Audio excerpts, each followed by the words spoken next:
I used to wake up and play all day long, running around my house, watching daytime TV, being bored, waiting for my friends to come over, call my grandma on the phone, ask her how her day was.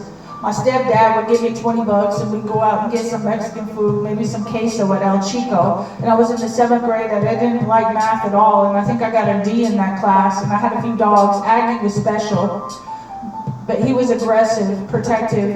And I guess I'm glad we had him now that I think back. I rode a 10-speed bike and I couldn't reach the ground, but I had a good time riding all alone in the day and the night in the street, and I felt so free. And I used to ride to the park and play on the slide in the shadows of the tree with overcast. My first car was it was a Subaru. I drove around with my mom. My favorite song I ever recorded, I'm not sure, but my grandma died in 1993, and her name was Betty. She died from a heart attack while having dialysis. My mom had stage 4 cancer. I never knew my father. I used to chase bumblebees for fun and dig holes in the ground, and I once rode a horse on my birthday when I was around 8 years old, and the horse tried to take me into the lake, and my mom had to save me, and I dreamed of being a famous rapper when I heard Bone Thugs and Harmony.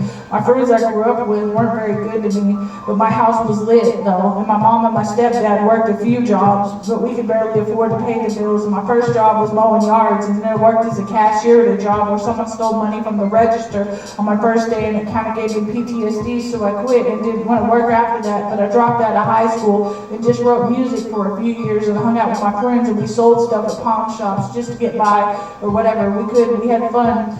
And that was like the time when I liked the movie The Crow, and listening to My Life as a Thrill Kill Cult, and my rabbit ran away, and my stepdad divorced my mom, and we went to live in some other house, and my stepdad went to live with some other lady, and we moved to another house, and our house caught fire, and we had to move again, and I ended up almost without a car, and my mom bought me a car, but it ended up broke down, and the police would always try to rob us for having expired tags, or my car was parked. They would just park behind my car and pull up and give us tickets the moment we left our house for an expired tag or whatever. And they were always trying to arrest me. And they always loved robbing the poor kids where I live. And there was a train track where I used to listen to the train every day and look at the sliding glass mirror doors. And I was in my 20s and I got married to Shaq.